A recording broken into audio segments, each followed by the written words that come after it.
चाचा नमस्ते. नमस्ते. तुम्ही शेतकऱ्यांच्या व ग्रामस्थांच्या प्रश्नाबाबत आमरण उपोषणाला बसले होता. 7 दिवसानंतर तुम्हाला उपोषण का सोडावे लागले? तुम्ही सांगितले होते जोपर्यंत मला न्याय मिळत नाही तोपर्यंत उठणार नाही. यावर तुमचं मत काय? आपण विचारलेला प्रश्न एकदम सत्य आहे. मी उपोषणाला या कामी बसलो होतो की माझ्या गाववाडी वस्तीवरचे एकूण 4 रस्ते होते आणि ते पूर्वपार वापरातले रस्ते होते. ते मुख्य प्रवेशद्वारापाशी अतिक्रमित झालेले असल्यामुळे माझ्या सर्व आदिवासी कातकरी शेतकरी बांधवांची सर्वांगीण कोंडी मोठ्या प्रमाणात झाली होती. या कामी मी गेले 5 वर्ष मुबलक पुरावे दाखल करून सातत्याने रस्ते खुले होण्याकामी प्रयत्न केले. संबंधित शेतकऱ्यांना समक्ष बोलावून अनेक वेळा सामोपचाराच्या भूमिका बजावल्या, चर्चा केल्या. यामध्ये प्रांतसाहेब पण आले होते, तहसीलदार साहेब पण आले होते. 2-2 तास यांच्याबरोबर मी समझोता घडवण्याकामी कमीत कमी 5 ते 6 वेळा चर्चा करून घेतल्या की माझे रस्त्यांचे प्रश्न खुले करा, समजून घ्या. सगळे आपण गावात एका आनंदाने राहतो. सर्व जाती धर्मातील लोक सगळ्या रस्त्यांचा वापर करतात. दसकऱ्याचा रस्ता बंद आहे, डोमकाडा वस्तीचा रस्ता बंद आहे, डोबी वस्तीचा रस्ता बंद आहे, कर्जू देवीच्या रस्त्यावर येण्या जाण्यास मज्जा होतो. आणि हे मोठे गंभीर आणि गहन प्रश्न होते. माझ्यापुढे प्रश्न होता, परंतु मी 2 वर्ष सातत्याने पुन्हा नंतर सर्व VVIPंकडे प्रयत्न केले आणि माझे प्रश्न का सुटत नाही या कामी माजी महसूल मंत्र्यांनी आदेश केले, मुख्यमंत्री उपमुख्यमंत्र्यांनी आदेश केले. आदरणीय वळसे पाटील साहेब जे मी माझं दैव समजतो, ज्यांच्या माध्यमात मी 42 वर्ष समाजाची सेवा करतोय, यांना मी सातत्याने भेटत गेलो, ग्रामस्थ भेटत गेले आणि माझे रस्ते सोडवावे, खुले करावे. या कामी मी खूप प्रयत्न केलो ना शेवटी मी थकलो, दमलो. माझ्यापुढे पर्याय दिसला नाही. माझा शेतकरी बांधव त्यांची होणारी सर्वांगीण पिळवणूक मला सहन होण्याची झाली. मी निवेदनं दिली, रास्ता रोको केलं आणि आमरण अन्नत्याग उपोषणाला 7 दिवस बसलो. एकूण उपोषण काळात तुम्हाला अधिकाऱ्यांची मदत मिळाली का? तुमच्या प्रश्नाला चालना देण्यात आली का? यावर मी असं सांगेल की अधिकाऱ्यांनी मला सुरुवातीला मुळीच मदत केली नाही. जेव्हा माझं उपोषण चिघळत चाललं, माझ्या ग्रामस्थ आक्रमक होऊ लागला, तेव्हा अधिकारी आम्ही जाऊन त्याला विनंती केली की आमच्याकडे लक्ष द्या. त्यामुळे अधिकारी आमच्याकडे फिरकले. नाहीतर सुरुवातीला 5 दिवस तर अधिकारी आमच्याकडे फिरकले सुद्धा नाही, आमची विचारणा केली नाही. माझ्या 5 वर्षाच्या अर्जावर महसूल मंत्र्यांच्या 2 वेळा सांगितलेल्या कारवाईवर महसूल मंत्री आदरणीय बावनकुळे साहेबांनी स्पष्ट सांगितलं होतं प्रांतसाहेबांना आणि कलेक्टरला की स्पॉटवर जाऊन तात्काळ कारवाई करणे. परंतु त्याला सुद्धा यांनी केराची टोपली दाखवली. अजितदादांच्या आदेशाला केराची टोपली दाखवली, वळसे पाटलांच्या आदेशाला केराची टोपली दाखवली. मग असा अधिकारी जर वागत असेल तर न्याय मिळणार केव्हा आणि कधी? माझ्यापुढे प्रश्न उभा राहिला. मला पर्याय नव्हता. त्यामुळे मला अधिकाऱ्यांचं सुरुवातीला मुळीच सहकार्य भेटलं नाही. ग्रामस्थांची काय भूमिका आहे आज रोजी? ग्रामस्थांची हीच भूमिका आहे की तुमच्या माध्यमातून का होईना आमच्या प्रश्नाला वाचा फुटली, आम्हाला न्याय मिळेल, आमचे रस्ते खुले होतील आणि आमचा दैनंदिन व्यवहार. तुमच्या मागण्या मान्य झाल्या का? मुळीच नाही. माझ्या सर्वांगीण मागण्या मान्य मुळीच झाल्या नाही. काही रस्ते हे एका मुख्य रस्त्याचा प्रवेशद्वार खुला झालाय पण तो 75% झालाय. त्याच्यावर बऱ्याचशा अडीअडचणी आहेत. यावरती ग्रामपंचायतीने पूर्ण अकार्यक्षमता दर्शवली. शेवटी प्रशासकीय यंत्रणा राबवण्यात आली आणि यामध्ये प्रामुख्याने PI आदरणीय भालेकर साहेब यांनी महत्वाची भूमिका बजावली. आम्हाला न्याय देण्यासाठी खरोखर त्यांनी सर्वांगीण बाबतीत आम्हाला सहकार्य केलं आणि तो रस्ता एक 75% का होईना खुला केला, हे मी स्पष्ट सांगेन. तुमचं पुढील धोरण काय आहे?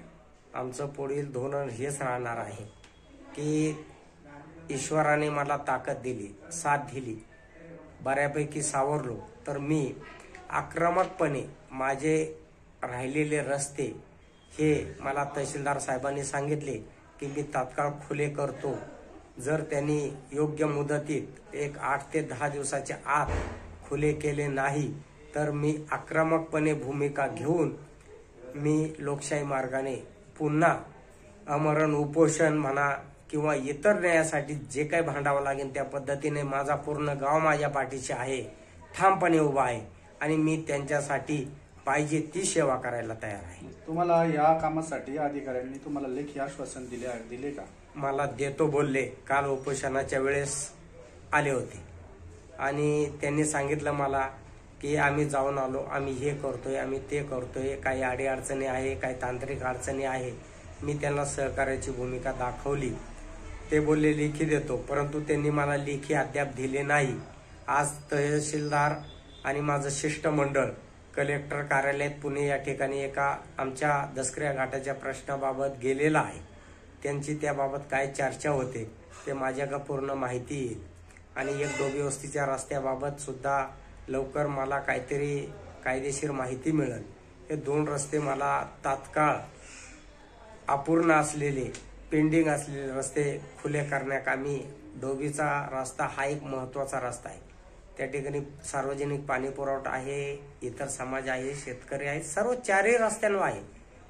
आणि कर्जूदेवीचा रस्ता आहे, ते आमचं ग्रामदैवत कर्जूदेवी मातेचं मंदिर आहे. त्या ठिकाणी आदरणीय साहेबांनी अनेक वेळा फंड टाकले. आताही 60 लाख रुपये फंड टाकलाय, परंतु रस्ता अडवला गेल्यामुळे तिथं तो फंड खर्ची पडत नाही. त्या ठिकाणी मोठमोठे धार्मिक उत्सव होतात, एक श्रद्धास्थान आहे, तिथे जाता येत नाही. तुमचा प्रश्न अधिवेशनात तारांकित प्रश्न चर्चेला गेला असे समजते, यावर तुमचं मत काय? काय झालं की मी उपोषणाला बसलो. यामध्ये अनेक मान्यवरांनी, नेत्यांनी भेट दिल्या आणि त्यांनी माझे सगळे मुद्दे रास्त आहेत, शेतकऱ्यांच्या हिताचे आहेत, आदिवासी पेसा कार्यक्षेत्राच्या अडीअडचणीतले समजून घेऊन त्यांनी त्यांच्या पद्धतीनं तो प्रश्न अधिवेशनामध्ये मांडण्याची भूमिका घेतली. ही बाब मला समजली आणि का मांडू नये? जर आदिवासी भागात शेतकऱ्यांची कोंडी होत असेल, इतर भागात शेतकऱ्यांची कोंडी होत असेल, शासन आदेश काढतं, परिपत्रक काढतं, वस्ती तिथं रस्ता, गाव तिथं रस्ता, मग हे अंमलात आणायचे कोणी? स्थानिक तहसीलदारांना कायद्याने पूर्ण अधिकार दिले आहेत, परंतु ते फक्त बनवाबनवीची आणि उडवाउडीची उत्तरं देतात, लांबवतात. माझा सारखा कार्यकर्ता गेली 42 वर्ष समाजसेवेत निस्वार्थी निष्कलंकित काम करतो. मला जर 5 वर्ष लागतात, पर्याय निघत नाही, उपोषणाला बसावं लागतं, मग सर्वसामान्य शेतकऱ्यांचं काय? काही शेतकरी शेतात ऊस पिटू देतात की रस्ता निघायला नाही, रहिवाशांचे हाल. मग हे प्रश्न सुटणार कधी? मग तुम्ही परिपत्रक कशासाठी काढता? फक्त दिखावा म्हणून काढता का? तुमच्या माध्यमातून शेतकऱ्यांना व अधिकाऱ्यांना आपण काय संदेश देऊ इच्छिता? मी हे सांगेन, बाबांनो, आपण एक समाजाचे प्रतिनिधी आहात, आपण एक समाजासाठी पदावर बसलेलो आहोत, समाजसेवक आहोत. समाज हा आज रोजी सर्वांगीण पिळला गेलेला आहे. कारण परिस्थिती माझ्या शेतकरी आदिवासी बांधवांची अशी झाली की कशात तथ्य राहिलेलं नाही, जगण्यातच अर्थ राहिला नाही. शेतकऱ्याच्या मालाला बाजारभाव नाही, शेतकऱ्याला येण्या जाण्यासाठी रस्ते नाही, त्यांच्या मालाला योग्य किंमत मिळत नसल्यामुळे आत्महत्येचं प्रमाण वाढत चालले. आणि अशा गोष्टी जर भेडसावत असतील तर आमच्यासारख्या कार्यकर्त्याला वाटतं की आमच्यासारख्या कार्यकर्त्यांनी पहिली समाजाचे जे महत्वाचे प्रश्न आहे त्याच्या प्राधान्याने विचार द्यावा आणि शेतकऱ्यांचीच नव्हे, सर्वसामान्य नागरिकांची, ग्रामस्थांची काय गरज आहे ती सोडवावी, तर ते तुमच्या समाजसेवेला अर्थ आहे. तुम्ही आज समाजात ज्येष्ठ व अभ्यासू कार्यकर्ते आहात, मग तुमच्या विषयाला न्याय मिळण्यास उशीर का लागला? मी आता सांगितलं की काय होतं, काही दृष्टिकोन जातीय वाद दिसतो की हा कोण मुस्लिम समाजाचा, मग याच्या प्रश्नाला किती प्राधान्य द्यावा. पण जो माझा विचार आहे, जो माझा प्रश्न आहे, याच्याकडे गांभीर्याने घ्या. कारण की प्रश्न खरोखर सत्य आहे का, खरोखर अडचण निर्माण झाली आहे का, आणि त्याची पडताळणी करा. जर कुठल्याही जाती धर्माचा कार्यकर्ता प्रश्न मांडत असेल तर ते समाज हिताचे मांडतो, ते स्वार्थ हिताचे मांडत नाही. आणि समाजासाठी एखादा काम करणारी व्यक्ती असेल तर अधिकाऱ्यांनी त्याच्या प्राधान्याने गांभीर्याने विचार करून समाजाची अडचण तात्काळ दूर करावी. मी जर रोज पळतोय मंत्रालयापासून खालपर्यंत सर्व अधिकाऱ्याला भेटतोय, बोलतोय, प्रश्न सोडवा, ते येतात, पाहणी करतात, भेटीगाठी घेतात, चर्चा करतात, समझोता घडवण्यासाठी प्रयत्नही करतात, पण प्रश्न का सुटत नाही हा माझा मुख्य उद्देश आहे. प्रश्न सोडवायला तुम्हाला 2-2 वर्ष 5-5 वर्ष कशाला लागले पाहिजे? रस्ते बंद आहेत ना. जर एका रस्त्यावर 200 ते 250 लोकसंख्या आहे, त्यामध्ये माझे कातकरी, आदिवासी, अपंग, ज्येष्ठ नागरिक, विद्यार्थी यांचा मोठ्या प्रमाणात वापर आहे. त्यामध्ये आज जर आमच्या भागात पाहिलं पाणी मुबलक आहे. आदरणीय वळसे पाटलांची मोठी कृपा आहे आमच्या भागावर. आणि जर पाणी जर मुबलक आहे त्या ठिकाणी विषारी सर्प वाढलेत, बिबट्याचं प्रमाण वाढलं बागायत झाल्यामुळं, आणि अशा गोष्टींमुळं जर आमच्याच रस्त्यांची कोंडी आहे, सर्व आहे रस्त्यांची कोंडी पूर्ण भागांनी आहे. संबंधित अडवणूक करणाऱ्या शेतकऱ्यांच्या बाबतीत आपलं काय मत आहे? हे पहा, शेतकरी हा अडवणूक करतो वैयक्तिक स्वार्थापोटी करत असेल किंवा काही वादापोटी करत असेल, याच्या पलीकडे मी सांगेन की बाबांनो, आपल्याला रस्ता हा महत्वाचा आहे. तुम्ही परके नाही, तुम्ही आपल्या गावचे आहात. आणि गावात दुश्मनी वाद हा मुळीच नको आहे आपल्याला. कारण काय होतं की आलेला माणूस एकटा होतो, जाताना त्याला काही बरोबर घेऊन जायचं नसतं. पण आपला रस्ता अडला तर आपली अधोगती होती, समाजाची अधोगती. वादामुळं कोर्ट कचऱ्या कराव्या लागतात, पैसा बर्बाद होतो, वेळ बर्बाद होतो, आणि एकमेकात दुश्मनी निर्माण होती. कशासाठी करायचं? तुम्ही आपले आहात. आपण गावामध्ये एकत्र गुण्या गोविंदाने राहिलं पाहिजे. आणि आपण जी कोंडी झाली असेल, केली असेल, ही आपण तात्काळ दूर करण्याकामी प्रयत्न करावे. कारण आपलेच हे भाऊबंद आहेत, आपलेच कोणतरी गावातले एक नागरिक आहेत. त्यामुळं मी सर्वांना सांगेन की आपण सलोख्याने घ्या आणि सहकार्य करा. या उपोषणाला काही राजकीय उद्देश होता का? मुळीच नाही. कारण मी तुम्हाला स्पष्ट सांगतो की मी माझ्या ग्रामस्थांचे प्रश्न घेऊन बसलो. भले मी आदरणीय नामदार वळसे पाटील साहेबांच्या माध्यमातून निष्ठेने, प्रामाणिकपणे, निस्वार्थी समाजाची कामं करतो. मला सांगा, ज्यावेळेस कुठली निवडणूक आली तर मी माझ्या समाजाकडे जातो आणि मी काय सांगतो, बाबांनो मतं द्या, मी तुमचे प्रश्न सोडवतो. तेव्हा समाज काय म्हणतो, ठीक आहे मतं देतो, पण आमच्या प्रश्नांचं काय?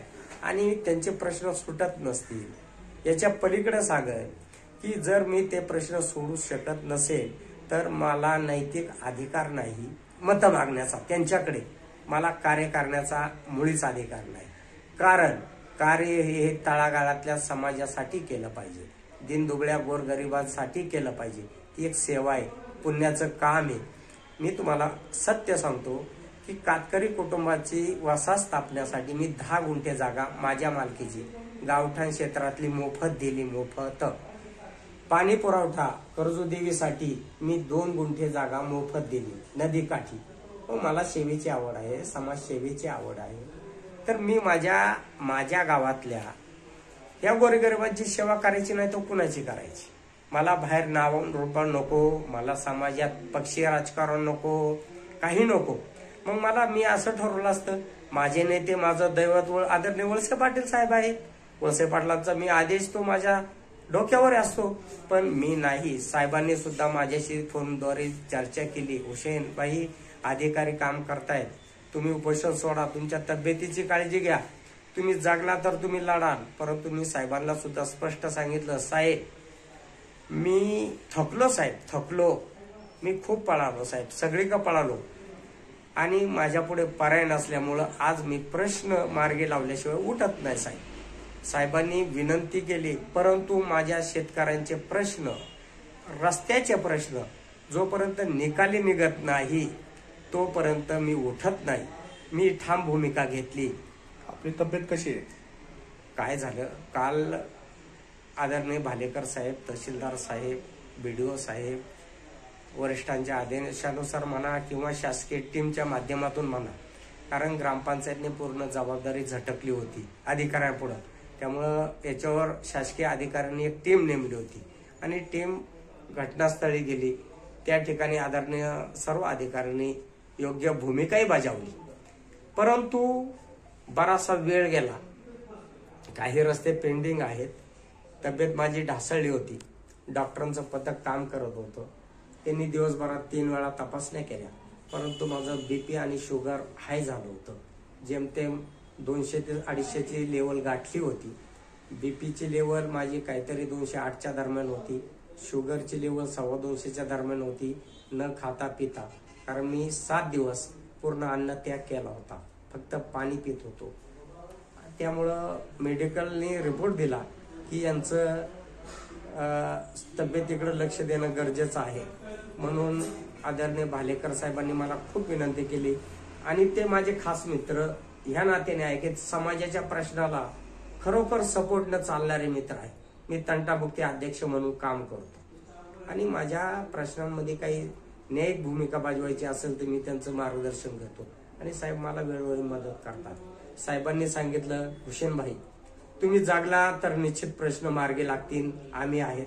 आम्ही येत्या 1-2-3 दिवसात प्रश्न मार्गी लावतो. शासकीय टीम काम करते, पण तुमची शुगर आणि BP हाय झालेला आहे. वैद्यकीय रिपोर्ट आहे आणि तुम्हाला तातडीनं पुणे या ठिकाणी ऍडमिट करावा लागेलच. मी सांगितलं, साहेब माझा प्राण गेला तरी चालेल, मी उठणार नाही.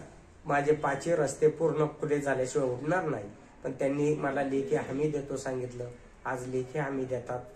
आज सोमवारचा दिवस आहे. लेखी कारण काल रविवार होता, कारण कामकाज ठप्प होतं.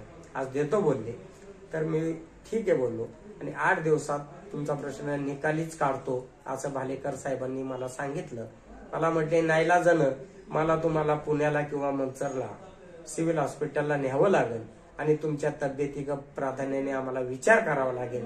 मग मी बोललो की जर मी असाही मला डिपार्टमेंट उचलून हॉस्पिटलला ऍडमिटच करणार आहे तर माझ्या ग्रामस्थांची खरोखर पळापळ होईल, ते दिशाहीन होतील आणि माझी भूमिका कोण बजवेल.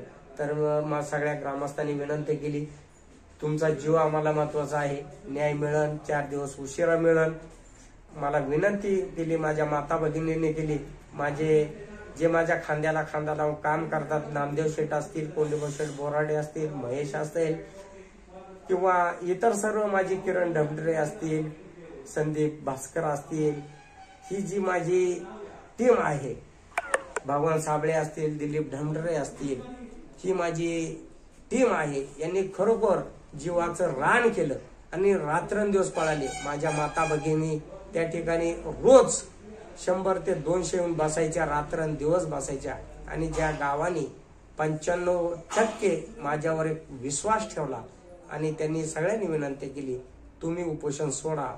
तर भालेकर साहेबांच्या हस्ते मी लिंबू पाणी घेतलं आणि मला डॉक्टरांकडेच जावं लागेल, त्यांनी सक्त मला सांगितलंच.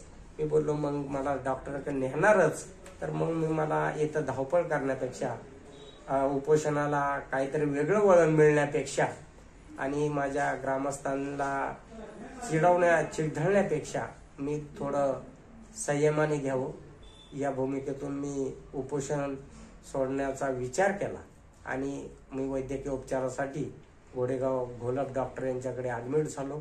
मला डॉक्टर लक्ष देतात. फक्त माझी प्रशासनाला विनंती राहील की माझे जे प्रश्न पेंडिंग आहेत ते 8 दिवसाच्या आत सर्व निकाली काढा, अन्यथा मी पुन्हा प्राणांतिक उपोषण करेन, पुन्हा आक्रोश करेल मी आणि आक्रमक भूमिकेतून माझे प्रश्न सोडवण्यासाठी माझी शक्ती पूर्ण पणाला लावीन. याची आपण गांभीर्याने दखल घ्यावी. मी अधिकाऱ्यांच्या बाबतीत जे काही बोललो, जी वस्तुस्थिती आहे ती मांडण्याचा प्रयत्न केला. सत्यता माझ्या महिला बंधू भगिनींनी मांडलेल्या आहेत. त्याबद्दल कोणी काही टिप्पण्या केल्या तरी मला त्याचं काही चुकीचं वाटत नाही. जी सत्याची होती बाजू ती सत्य आहे आणि असे शेतकऱ्यांचे प्रश्न जिल्हाधिकाऱ्यांनी 15 जानेवारी 2025 ला जे परिपत्रक काढलं त्यानुसार आदरणीय सर्व तहसीलदारांनी राबवावी आणि माझ्या शेतकऱ्यांचे जे रस्ते अतिक्रमित झालेत ते तात्काळ खुले करून द्यावे. माझ्या शेतकऱ्याला जगण्याची तीच एक दशा आणि दिशा आहे. एवढं बोलतो आणि माझ्या प्रश्नाला राहिलेल्या अपूर्ण कामाला चालना द्यावी हीच मी विनंती करतो. तोपर्यंत मी स्वस्थ बसणार नाही एवढंच बोलतो. आणि महत्वाची भूमिका की माझं